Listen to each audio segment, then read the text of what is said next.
अस्सलाम वालेकुम वरहमतुल्लाहि वबरकातुहू स्टूडेंट्स। अब मुझे पता है आपके ना कुछ मसले चल रहे हैं, मैं वो एड्रेस करने आया हूँ। ये लास्ट डेज हैं, आपको इसमें से अपना कोई आंसर ज़रूर मिल जाएगा।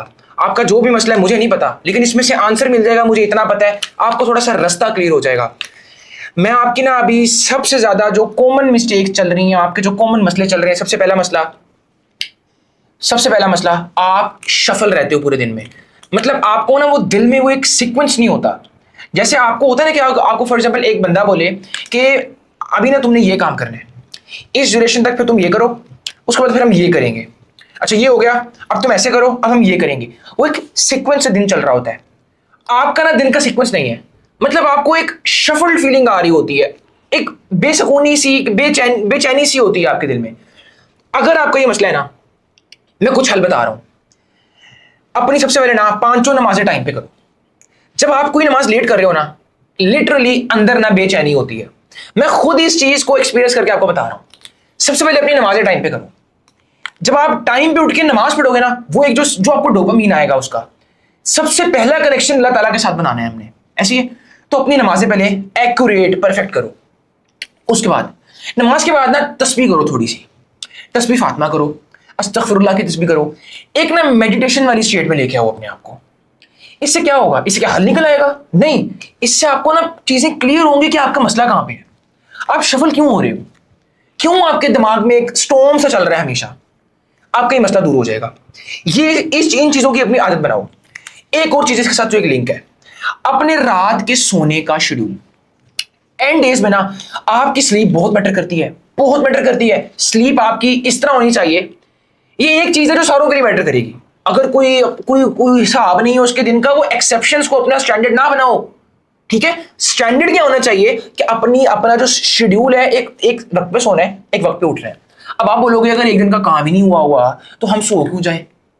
देखो मेरी बात सुनो, एक दिन सोना पड़ेगा ताकि अगले दिन जल्दी उठो, ताकि अगले दिन का काम टाइम पे हो सके। पूरा दिन आपको सुकून, जब आपने वो पहले जो मैंने चीजें बताई वो भी साथ की हो, वो चीजें मिला के आप काम कर लोगे। सीक्वेंस जब होगा इस तरीके से, नहीं तो आप हर दिन शफल्ड, हर दिन बैकलॉग, हर दिन कभी 10 बजे सोना था तो 12 बजे सो रहे हो, कभी 1 बजे सोना था तो 2 बजे सो रहे हो। अपना शेड्यूल सबसे पहले एक कंसिस्टेंट स्लीप शेड्यूल। जब उस टाइम पे उठोगे ना, एक सेंस ऑफ सेटिस्फेक्शन होगा आपको। फिर रिमेनिंग टाइम को यूटिलाइज करना है। चीज तो वही है ना, टाइम तो कंजर्व है। चाहे लेट सो जाओ चाहे जल्दी सो जाओ, सो उतना ही रहे हो आप। तो क्यों ना हम एक कंसिस्टेंट रखें, शफल वाली फीलिंग से हटाएं।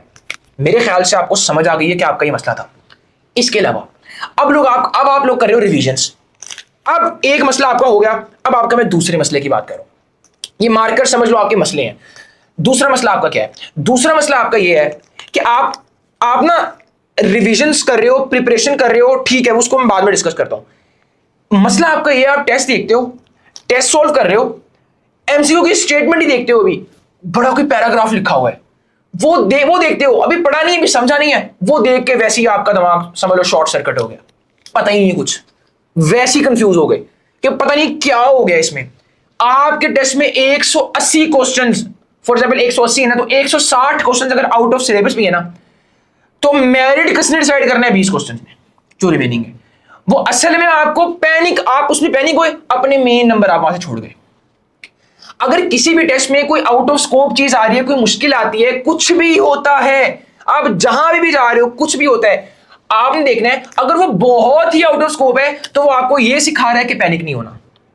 अगर वो आउट ऑफ स्कोप के करीब करीब है, मतलब पता होना चाहिए, अच्छी बात है, पता होना चाहिए, ये आ सकता है, वो सीख लेना। गलत हो जाए मसला नहीं है, डिस्कशन से सीख लो, टीचर से कंफर्म कर लो, इस तरीके से उस चीज को सीख लो।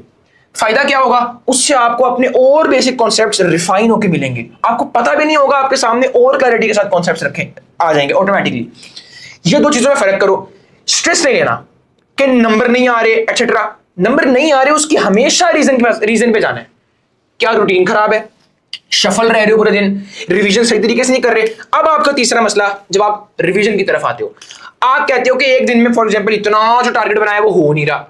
फॉर एग्जांपल आप कहते हो एक दिन में मैंने क्वार्टर टेस्ट का सिलेबस तैयार करना है। कोई भी आपका सिलेबस है, किसी भी कैटेगरी का, कोई भी कैटेगरी के, आप जो भी कैटेगरी के बच्चे हो, आप देखो, जब आपकी रूटीन, जब आपकी फाउंडेशन स्ट्रांग हो गई ना, ऑटोमेटिकली आपको थोड़ा सा ना बेनिफिट इसमें देखने लग जाएगा।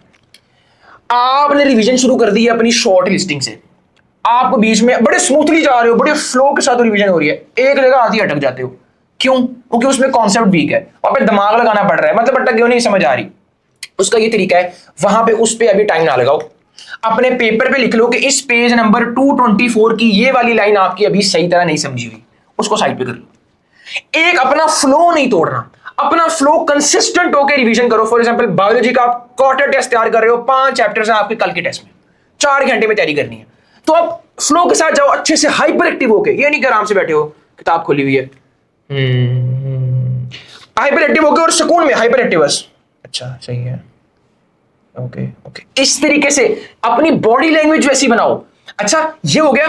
अब जब वो फ्लो हो गया, अब क्या पता आपका दिमाग इतना पीसफुल स्टेट में आया हो कि जो चीज नहीं समझ आ रही थी अब थोड़ी सी और समझ आने लग जाए खुद ही। अगर नहीं आती किसी से पूछ लो, ये वाला फ्लो, ये सीक्वेंस फॉलो करना है। रिविजन करो, फाउंडेशन स्ट्रॉन्ग करो, अपनी रूटीन एक्सेट्रा शफल नहीं रहना, मेडिटेशन करो, नमाजें पुख्ता करो अपनी। इंशाल्लाह इंशाल्लाह इंशाल्लाह आपकी मसले दूर हो जाएंगे, मैं गारंटी दे रहा हूं।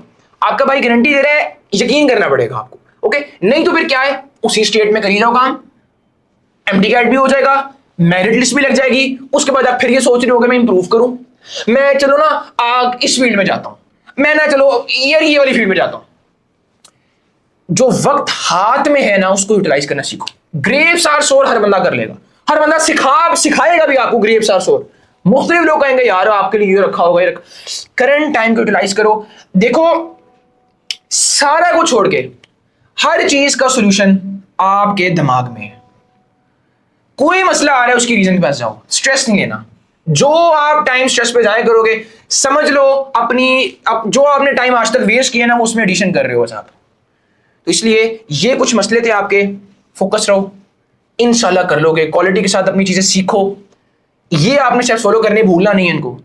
अगर तो आपका इससे कोई मसले कोई रास्ता क्लियर हो गया है तो मेरे साथ अपना फीडबैक शेयर कर देना। अल्लाह पाक आपको कामयाब करे। बेस्ट ऑफ लक, मेहनत करते रहो। अस्सलाम वालेकुम वरहमतुल्लाहि वबरकातुहू।